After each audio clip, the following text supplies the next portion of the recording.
heart right now. I can't say enough about Vulkan's performance so far today. I think he might have the best record of anyone, sitting at 5 match wins and only 1 match loss. He is such a strong player, and I have no sympathy for all the other teams because he was the 8th seed.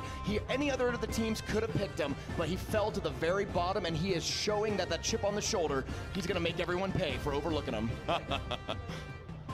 Well, if there's a chip on his shoulder, maybe Vulkan can dip into it somehow. They're tied up 10-10 right now on Elixir and not really willing to make the first move. They're both going to wait a little bit into double Elixir time. Ted, strong player, knows you don't want to commit too early. I assume from earlier rounds that Vulkan is perhaps running a siege deck. He ran so many siege decks throughout this tournament, more than any other player, and he also looked like a next-level player with them. I think that's a pretty good read there. Siege decks particularly like to play defense, especially if it's an Expo deck. That's not something that you want to play Cavalier, I think, as he just saw with a CWA matchup. Vulkan playing slow and steady. 53 seconds left until double Elixir time. That's when the sparks start to fly. You can see the teammates in the background waving their emojis. YouTube chat is going wild with King emojis. I also like the facepalm, but I like thumbs up the most. Azilius looks on, confident as ever. I think, is Atchin, you think, spectating in the game? I see 2 spectators in there. Go Vulkan! He must be watching some way, somehow. All right, 25 seconds left, and I'm gonna make my predictions for the first cards that each of these guys are gonna play. I'm gonna say Baby Dragon from Ted and Mega Mini from Vulkan. We're about to find out very shortly as we approach double Elixir time. There's no reason to start leaking Elixir in double Elixir time. No, sir, at all. 6, 5, 4, 3, 2. Oh, he's got well-timed pump. I like it. Now, the game could theoretically end before you get all of it out of your pump, but usually even a well-played Clash Royale game doesn't end in a minute. So you're probably going to have time to get all the Elixir out of that pump, especially if it's going to lose a lot to poison. Ted with a huge deck here. He's running the Golem, one of the biggest in the game. Vulkan's got a nice counter, though. Sends in the P.E.K.K.A out the right side. Do we have an Inferno Dragon from Ted? I'm not sure. The cannon card, I think, replaces the Inferno Dragon in a lot of these lists as the main single target anti-tank card. Arrows comes down and kills the minions, but the cannon card is going strong. He is hitting that left side hard. Ice Golem soaking for the tower. Skeleton locking on, and Vulkan gets a way better side of that exchange. But hold on, we're not done yet. P.E.K.K.A is facing off against another Golem marching down that right side. He's about to reach the tower. Doesn't get a punch up, but that damage is good. Insanely good play by Ted, getting a Golem in front of the cannon cart that had just been surviving from the last push that allowed him to get a bunch of damage onto Vulkan's tower, and suddenly he has the damage lead against the most successful Squire we've seen today. Tiny little lead of 8 damage. Vulkan's going to try to punish this Elixir Collector out the left lane with a big graveyard push. Wow, poison on defense this time. Ted just trying to hold on. I wouldn't be surprised to see Vulkan throw another poison out the left lane to hit the collector as well. I think if I'm Ted, I might even try to go for another collector, but it's so risky in overtime because the game can end at any moment.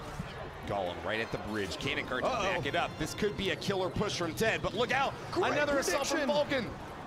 And he's going, he's swarming the graveyard right now. He's gonna take the tower 54, and it goes down. Vulkan, just as the cannon cart Golem reaches the tower, Ted had his shot.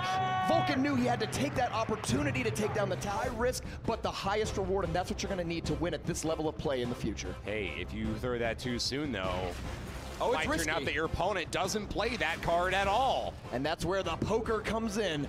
Half poker, half chess. I love me some Clash Royale. And Mega Knight's coming back as an investment play for Vulkan, not using it on defense like he normally does. Oh, we're gonna have a Mega Knight duel here in the middle of the map. His brother marching in from Ted on the bottom right corner. The blue Mega Knight has also got to contend with a big graveyard push out the left.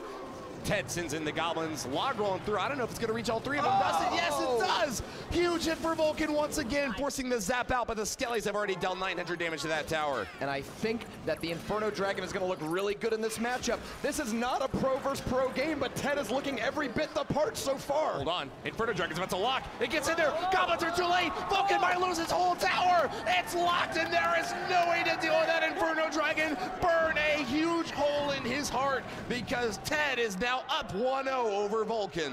And the crowd goes mild, even though that is a huge upset. Everyone here loves Vulkan, the underdog player from North America. He's a local boy done good. So everyone's rooting for him, even though I think that's an incredible play for YouTuber Ted to really take a tower off this player who has looked nearly unbeatable.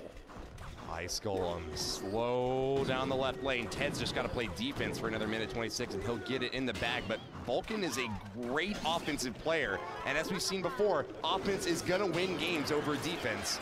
Mega Knight's clashing at the bridge, but it looks like the Night Witch out the left side will barely survive and give the red team a little bit of a bonus bump here. And the Ice Golem is going to take out those bats. And once again, we have a full health counterattacking Inferno Dragon. Are we going to see a repeat of the last push where Inferno Dragon knocks down a tower? There's a good example right there. And once again, why Ice Golem is one of the greatest cards in the game. 2 elixir, and it does so many things so well. Log rolls through the back, but it misses one of the goblins, and the skeletons have not started stacking up whatsoever. Big heavy body from the Mega Knight smashes those poor bony brittle figures. 1493 left. In 1493, Christopher Columbus was already in America. took a year earlier. So That's here comes the Illuminati wants you to think. Fireball Zap takes out the Mega Minion. It's a little bit of damage on the tower, but maybe a bit of an overcommitment. Vulkan has his opportunity with a full health Mega Knight coming back and the Night Witch too. Offensive Poison comes down to take out the Goblins. Inferno Dragon's not a good choice. Oh, the jump from that Mega Knight almost got the kill, but he'll get it anyways. Vulkan ties this thing up with 10 seconds left. Down regulation time. And he might be going for the 3 crown here. Oh my God, he is. It looks like Ted was going to win this game. Vulkan says, not so fast, buddy. A fireball dropped right on top of his opponent's troops, but the skeletons are stacked up all around the tower. Surround it and take it down, Vulkan. That tower is yours to claim. Poison will be all he needs to get the victory. A simple defense right here against these bitey bats is going to open up the game for a Poison. 240 done by the Poison. And Ted knows he's got to go in really aggressive, but I don't think that 9 elixir is going to do it. Mega Knight just doesn't do that much damage that fast. Log Poison takes the game, and Vulkan goes up 2-0 over Ted. Open up that juicy double golden chest. Oh, wait. Hold on, friendly battles don't even count for that. Ted, what were you thinking, man? And here we are in game 3 of their series. Vulkan is going to sit back playing his Ice Golem on the left side, maybe setting up for another Graveyard, maybe setting up for 3 Musketeers. We're not really sure. Here's the thing. Vulkan has to play his 3rd deck. He's already won with decks 1 and 2, so Ted has an option of any of his 3 decks. Vulkan stuck into his last choice. Ice Golem going aggressive once again for Vulkan, blocking for the Graveyard, but big, heavy Mega Knight and plenty of elixir on defense. Ted looks like he's only going to take a couple hundred damage here and be set up well for the counterattack. Mega Knight with the counterattack in the left lane. Goblins come in the back, but that's going to get left right on. No! P.E.K.K.A meets him at the river so Goblins can stab him from behind. Those backstabby Goblins. P.E.K.K.A marching across, and man, she sure pulled one over that poor Mega Knight. Meet me at the bridge, honey. We'll have a great night out. No! Chops him apart. P.E.K.K.A going in for the final kill against this Musketeer. Nice Freezy Ice Spirit, though, and that is why it's one of the most popular cards in the game. Keeps this Musketeer alive, even if just barely. I thought I heard her clashing down on that poor Muskie's helmet. You know, C. McHugh tweeted earlier, single Musketeer, best card in the game, hashtag King's Cup 2, because it looks so good in some of these matchups. That 4-cost Musketeer had largely been forgotten because of how good Electro Wizard is, but with Electro Wizard's recent nerf, we are starting to see people go back to the lovely Musketeer. She gets a little more DPS in than the... And a longer range. Yeah. Which is great for covering 2 lanes. You can play Musketeer right in the middle, and she can shoot either side, which is really useful. Huh. All right, Vulkan set up to do another Graveyard push here. Is he going to commit? No, not looking likely. Mega Knight's going to smash through this Ice Golem. And just a few bats to try to take him out, but that's a little too much for him to deal with. Jumping onto the P.E.K.K.A is a good way to keep that left side tower healthy, though. Good block there by Vulkan. Bats are a problem, but they're not anywhere near the problem that P.E.K.K.A poses. Vulkan is going to come back with the Graveyard, and the Poison is hitting, oh, not the tower, but the Tombstone and the Musketeer. Ted set that Tombstone out way far to try to draw the P.E.K.K.A over, but she got to the Muskie first.